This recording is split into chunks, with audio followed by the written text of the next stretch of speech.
Three Kings in a Cadillac by Robert Conover. The snow had thickened, and the chill had followed its wintry lead, and made the tall fir tree difficult for the tall, bundled man to carry along with his red burlap sack.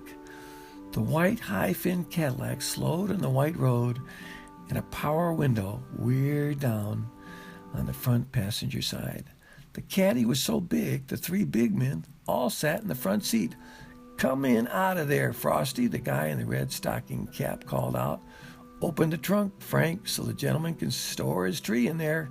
Then, buddy pal, you get in the back seat and take a slow swallow of hot mocha out of this warm thermos my lady packed for us."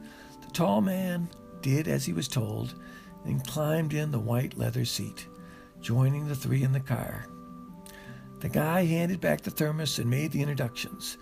"I'm Stern, this middleman is Walker, and Frank is Farillo, like the Dodger Carl, who is as distant a cousin of Frank's as a Duke Snyder Homer."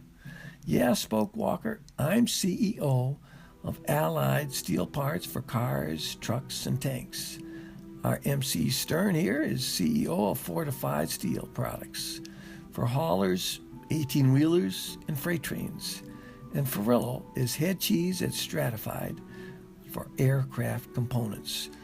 Farillo finished. "Allied, Fortified, and Stratified. Met in Korea and been together ever since." Stern cut in. "That's us. Now, who are you?" The man handed back the thermos. "I'm Billy Grantlin, Reverend, like the real Right Reverend Billy Graham, but without the hair and the bigger church. Much bigger and deservedly so." He laughed freely. "But I get mistaken more for that actor with a 6-foot rabbit for a pal." "What's in the red sack, Reverend?" asked Walker. Granlin reached in, took out a small red-handled hatchet. "I'm sure glad you asked, but it's what I used to chop down that Christmas tree now growing in your trunk. Well, I just wanted you guys to know I wasn't some Yule axe murderer." "Well, that's a relief," Stern delivered in his best Sid Caesar style. "Well, chopping down the tree for our house is a ritual that waits for last, after our church is all prettied up for the coming of the baby Jesus at the Forest Meadows Presbyterian Church." "Nothing pedestrian about that," chimed in Walker. "I'm a Presbyterian myself, while Farillo here is a Catholic, and Stern is the same as baby Jesus." "Yeah," Farillo grinned, "we're a tossed salad if you've ever ordered one. Like I said, we bonded in Korea, and it's been all for one and one for all ever since. Same wives, and all the children finished or are still in college," Stern stated matter-of-factly, "while none of us partook of the GI Bill and finished ourselves." "Only family casualty was Frank Jr., Walker said sadly. "Yeah," explained Stern, "little Frank came too late for Dr. Salk's magic shot. Winged to heaven on its own ivory wings, Christmas Day, 1952, added Walker. "Ever think of naming your church Forest Lawn Presbyterian, Reverend?" Farillo joined in. "We did," he answered affably, "but we figured all the vacant plots are in the middle, and that's a lot bigger grounds." "Makes sense," Farillo came back. "You and the missus got any children yourselves, Reverend?"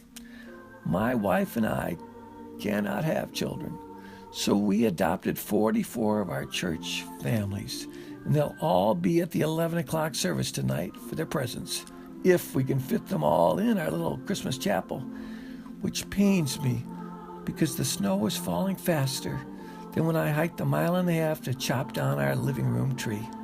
"Short of space, Reverend?" Walker wanted to know in dead earnest. "Afraid so," Reverend Grantlin confessed. "Well, the Lord has shined upon you, good sir," Farillo announced. "We have threatened to do this for years, just like the Three Kings, but not with gold, frankincense, and myrrh. With the kind of help we can provide in cash and in materials, steel girders and the like, to attach the pretty church expansion to. There's only one caveat, one catch for me, Reverend." Stern deadpanned, this time Milton Berle. "My son Alan takes his bar exam January 2nd. You'd think they recess another day or two. and I need your prayers big time. So then we'll be allied, fortified, stratified, and ratified. I am moved beyond words about your gift, men.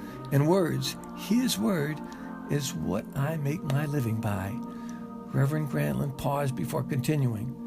But forgive me, Mr. Stern, when you fellows are allied, fortified, stratified, and ratified, your Allens, oh my papa, will be, well, satisfied.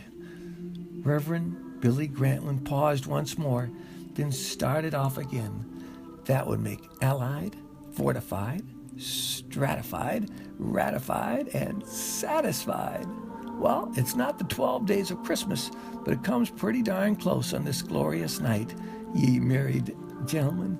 I only wish my dear friend Rabbit Harvey, the right Reverend Harvey, could be with us tonight to celebrate. Grantland reached into the red sack and magically came up empty. Come to think of it, gentlemen, I think maybe Harvey is here. My axe is gone. Well, you hear about pulling a rabbit out of a hat. How about a hatchet disappearing out of a Christmas sack? They all laughed out loud in the cold December clear as the three magi and their passenger went dashing through the snow in Farillo's white Cadillac.